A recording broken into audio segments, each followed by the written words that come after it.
confidence numbers, large businesses, small businesses, and consumer confidence numbers are at or near record highs, and from the latest surveys are continuing to rise.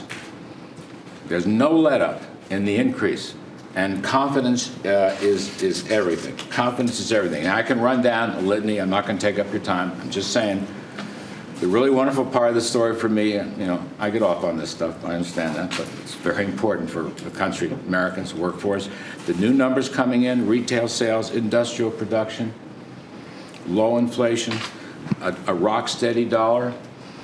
Trillions of dollars of capital from all over the world is coming into the United States because our economy, our investors, our workforce are crushing it right now. We are crushing it.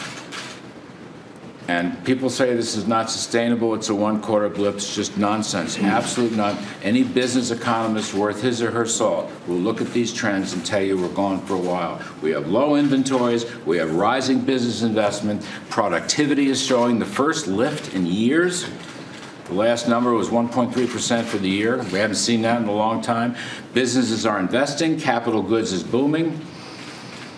It's just a complete turnaround. It's like if you give Americans some freedom to run, they will run.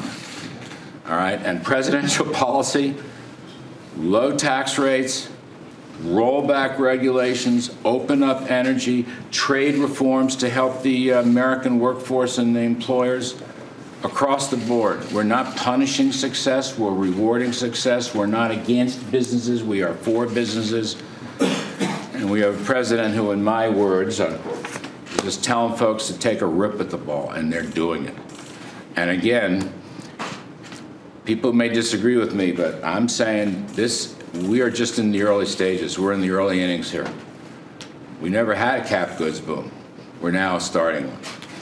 And we've never seen income numbers like this, again, after tax, after inflation. Policies matter. I mean, America's a free market economy. Ordinary people run our economy, entrepreneurs. That's the beauty of it. But policies matter.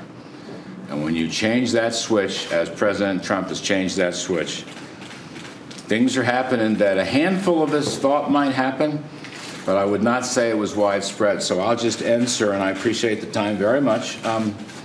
The single biggest story this year is an economic boom that is durable and lasting and that most people thought was impossible, and they were wrong. And you were right, sir. Thank you, Larry, very much. Larry, I should end on that. This is always a mistake to do. But could I ask you one question? China. As you know, China was, for many years, as long as anybody up here, including the media, could remember, China was on a one-way road to becoming the biggest economy and all of that, and we were just going to be left behind. I'd like you to say, how are we doing versus China? And how is China doing? We want them to do well, frankly, and President Xi is a friend of mine. I want them to do well. But how are we doing versus China? How is China doing? You know, so the latest batch of numbers from China, spanning, I mean, a good 6 months now, 9 months, their economy is just heading south. Retail sales, business investment is collapsing in China, according to the numbers. Industrial production has fallen and now is plateauing at a low level. People are selling the currency. There may be some manipulation, but mostly I think investors are moving out of China because they don't like the economy, and they're coming to the USA because they like our economy.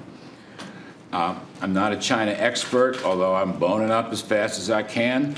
I would just say right now their economy looks terrible. Okay.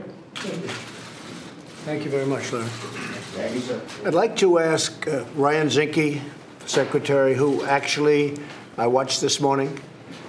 He was giving a rundown on the horrible fires that are taking place, mostly in California. And I thought what he said was so true.